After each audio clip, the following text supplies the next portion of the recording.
అత్యంత అధునాతనమైన మరియు వేగవంతమైన రోబోటిక్ లేజర్ విజన్ కరెక్షన్ కేవలం 6 సెకండ్లలోనే. సంప్రదించండి Ramesh LASIK and laser centre.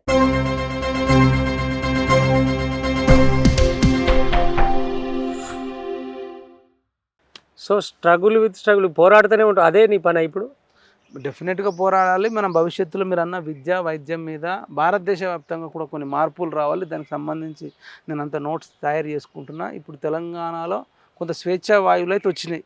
సరే, ఈ ప్రభుత్వాలు అన్ని మిస్టేక్స్ చేస్తుంటాయి. ఇప్పుడు మనం ఒక్కరేం కదన్నా, అందరూ కొట్లాడాలి. అందరూ అదే మీలాగా క్వశ్చన్ చేసేటోళ్ళతో సమాయత్తం అవ్వచ్చు కదా. ఒక్కనివి అన్నట్టుగా ఎందుకు కనబడుతున్నావు?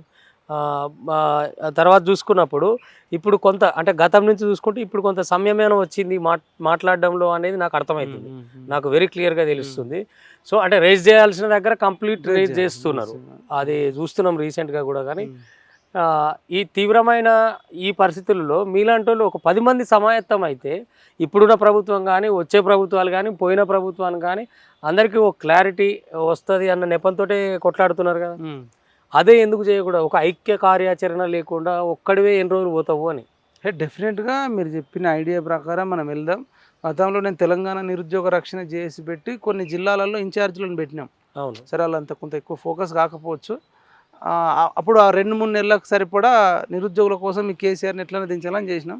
భవిష్యత్తులో కూడా ఇంకొక సంస్థ పెడుతున్నాం సంఘంలాగా.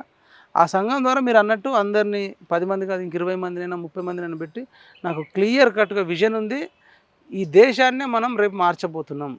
ఓకే, అంటే ఇక వాడు వస్తే ఇట్లనే వీడు వస్తే అట్లనే కాకుండా ఇక మనం ఒక అద్భుతం, ఇక పర్మనెంట్ సొల్యూషన్ ఈ దేశానికే చూపించబోతున్నాం. భవిష్యత్తులో చేద్దాం, మనందరం కలిసి. ఇప్పుడు 10 ఏళ్ళు కేసీఆర్ సర్కార్ ఉంటే తెలంగాణ రాష్ట్రానికి ఒక యాంతం గీతం లేకుండా పోయింది కదా. అవును, ఇప్పుడు రేవంత్ రెడ్డి గారు ప్రకటన చేసిరు. దాని మీద మైపాల్ స్పందన? సంతోషం, అద్భుతం.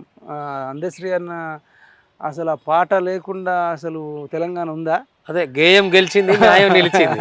అది అసలు ఆ పాట వింటున్నప్పుడు కూడా అసలు అందశ్రీ అన్న లాంటోడు మన రాష్ట్రంలో పుట్టడమే మన అదృష్టం. అంత జ్ఞాన సంపద ఉండడమే మన అదృష్టం. కవులు కళాకారులలో ఉంటారు, కానీ నా టాపిగా. అవును, ఆయన కవులలో ఎవరెస్ట్. ముఖ్యమంత్రి రమ్మన్నా రానుపోరబోయే అన్నాడు. అసలు చివరి దశలో కూడా ఆయన వచ్చేసి కొన్ని వేదికల మీద అసలు నైజామోడి పైజామనే కూడా కొట్టిందిరా తెలంగాణ, నువ్వెంత ఏలుకుంటే 5 ఏళ్ళు కాకపోతే 10 ఏళ్ళు అని చెప్పి అట్లాంటి స్పీచ్లు అదరగొట్టి అసలు మళ్ళొక్కసారి అంటే మనలాంటి వాళ్ళు రీసెంట్గా కూడా మాట్లాడినా. ఇప్పుడు మీకు మరి ఏదైనా రాజకీయ పదవి ఇట్లా వచ్చింది, బిడ్డవాడు పదవి ఇస్తే 5 ఏళ్ళు, నేను కవిగా బతికితే 500 ఏళ్ళు అన్నాడు. అది సరే, ఆయన తీసుకుంటున్నా తీసుకోకపోయినా అసలు ఒక అద్భుతమైన కవి అనొచ్చు. అసలు ఆయన లాస్ట్లో రేవంత్ రెడ్డితో కూడా ఒక ఇంటర్వ్యూ చేసి ఇంటర్వ్యూ చేసి ఇప్పుడు అందరూ కవులు భయపడుతున్నారు, పెద్ద పెద్దోళ్ళు. అవును అవును, అంత భయపడి అధికార పార్టీకే బెండ్ అయ్యారు. జనరల్ గా అధికార పార్టీకి ఎవడైనా డబ్బా కొడతాడు, ప్రతిపక్షం వైపు నిలబడమే అది అది కూడా అరవీర భయంకరమైనటువంటి కేసీఆర్ కు వ్యతిరేకంగా నిలబడ్డాడు, గెలిచి చూపించి. చాలా మంది పాత్రికేయుల నోర్లు కూడా నొక్కేసి మాట్లాడకముందే నువ్వు ఆగవా, నీకేం తెలుసు, నాకంటే ఎక్కువ తెలుసా, నాకంటే ఎక్కువ తెలుసా అని ఆడోడు కూడా మోపైన ఆడు ఊరికి 10 మంది రాక్షసులు అవుతారు, నా ఎడమకాలు చెప్పు నిలబెట్టినా గెలుస్తుంది. ఇవి ఆ మాటలు. ఇది తెలివిగా ఏం చేసిండంటే, నాకు ఎందుకు అంత కోపం అంటన్నా, అయ్యే కాడికి చేసి తినే కాడికి ఒక 500 కోట్లు 1000 కోట్లు వీళ్ళు 100 కోట్లు ఎంతో సరిపడా తింటే దాని మీద ఎంత ఎక్కువ ఫోకస్ ఉండకపో. డబ్బులు అవసరం ఉన్న దగ్గర ఫర్ ఎగ్జాంపుల్ కొత్త మండలాలు చేసిండు, కొత్త జిల్లాలు చేసిండు. వీళ్ళు కొంత ల్యాండ్ కొనుక్కుని అక్కడ ఇన్వెస్ట్ చేసుకున్నారంటే నేను కొంతవరకు ఎగ్జాంపుల్ చేయొచ్చు, సంపాదించుకున్నారులే పోనీలా అనొచ్చు.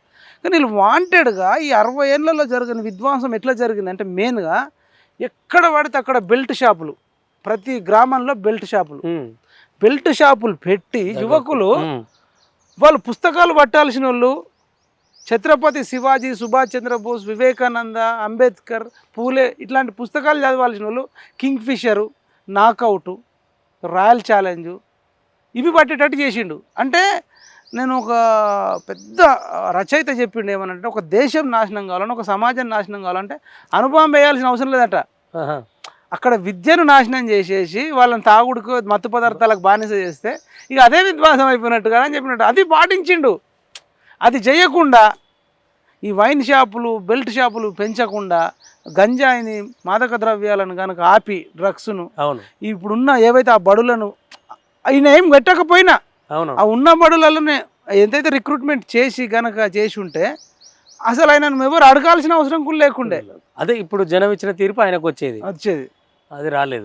ఏంటంటే ఇది క్షమించలేని తప్పులు చేసిండన్న. ఒక్కరిని చంపితేనే నీకు కోపం వస్తుంది, ఇద్దరిని చంపితేనే కోపం వస్తుంది. ఇప్పుడు ఎట్లా మాట్లాడారు కొన్ని లక్షల మంది అలా అమ్మాయిలు వితంతువులేరన్న, 20 నుంచి 30 ఉన్న వాళ్ళు మీరు వెతకండి, మీరు తాగి తాగి చచ్చిపోయారు. అదంతా అఫీషియల్ గా కనపడదు కదా, ఎక్కడ అంటున్నావు మర్డర్లు అంటున్నావు, కానీ అది ఇప్పుడు నాకు నేను తాగి చచ్చిపోయినా. ఇప్పుడు నువ్వు డిసిషన్ తీసుకున్నావు, ఇప్పుడు నువ్వు బెల్ట్ షాపులు పెట్టినావు, తాగు, అవును స్పీడ్గా పోతావు అంటే ఏడన్నా గుద్దుకొని చేస్తావు, నువ్వే మళ్ళీ పుల్ల పెడతావు, నువ్వే రాత్రి 12-1 గంటల దాకా పర్మిషన్ ఇస్తావు తాగడానికి బార్ అండ్ రెస్టారెంట్లో, తాగి మళ్ళీ డ్రంక్ అండ్ డ్రైవ్ అంటే పుల్ల పెడతావు. అట్లా ఆర్థికంగా ఇబ్బందులే. అసలు నువ్వు యువకులను సొంత కొడుకుని చూసుకున్నట్టు చూసుకోవాలి అంటున్నా నేను. నీ కొడుకు కేటీఆర్ను, నీ బిడ్డ కవితను చూసుకున్నట్టు ఎందుకు చూసుకోవు? ఇప్పుడు చూసుకుందామని ఆటోలలో తిరుగుతారు కదా ఇక. అదే కాదని ఎంత అన్యాయము. ఇప్పుడు వాళ్ళ కొడుకు కూతురేమో అమెరికా పోన్నట, గొల్ల కుర్మలు అడవికి పోవన్నట, 20 గొర్రెలు ఒక పొట్టేలు ఇస్తే ఆయన దేవుడట. నిజంగా అది సూపర్ డూపర్ అయితే ఈ మనిషికి ఇవ్వచ్చు కదా 20 గొర్రెలు ఒక పొట్టేలు. ఆయన అమెరికాకి ఎందుకు పంపించారు? హరీష్ రావు కొడుకుని సింగపూర్ ఎందుకు పంపించారు? వీళ్ళకి కూడా ఒక 20 గొర్రెలు ఒక పొట్టేలు ఇవ్వచ్చు కదా. నేను ఇప్పుడు చెప్తున్నా మీ ఛానల్ సాక్షిగా, నేను వీళ్ళందరికి మంచిగా ఒక 20 గొర్రెలు, ఒక్క పొట్టేలు కదా 2 పొట్టేలు కొనిస్తా. అంటే ఇప్పుడు వాళ్ళ పథకాల మీద వాళ్ళనే బతికి చూపించమంట ఒకసారి. అది ఒక్క 5 ఏళ్ళలో సంవత్సరం కవితకు ఇద్దాం, హరీష్ రావుకి ఇద్దాం, కేటీఆర్కి ఇద్దాం, కేసీఆర్ కూడా ఇద్దాం, ఇమాన్షికి కూడా ఇద్దాం, హరీష్ రావు కొడుకు కూడా ఇద్దాం.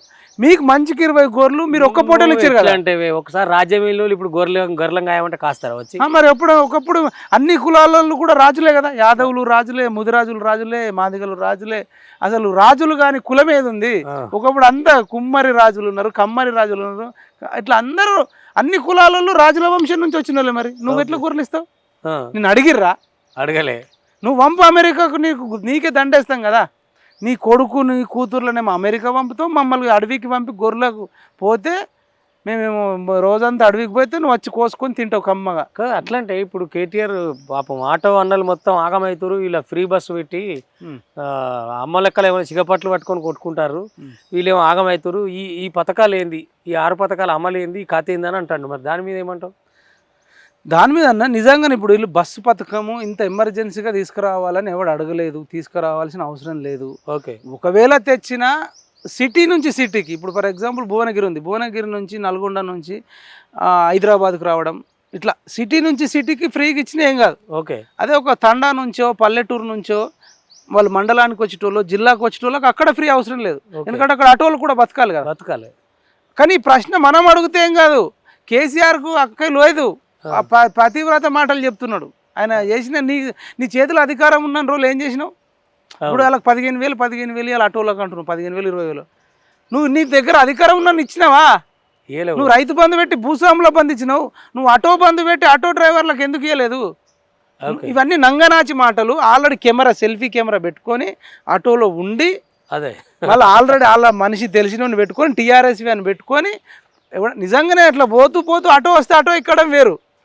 మంచిగా ముందే మాట్లాడుకొని ఇది ఆటో కూసో, నేను ఇట్లా వస్తా, ఉరుకుతున్నా మళ్ళా. అదెందుకు మరి ఈ ఉరుకులాట అయింది మళ్ళీ. ఇప్పుడు నువ్వు పోతున్నావు ఫర్ ఎగ్జాంపుల్ ఎక్కడికో పోవాలి, ఆటో ఎక్కువ దిగు,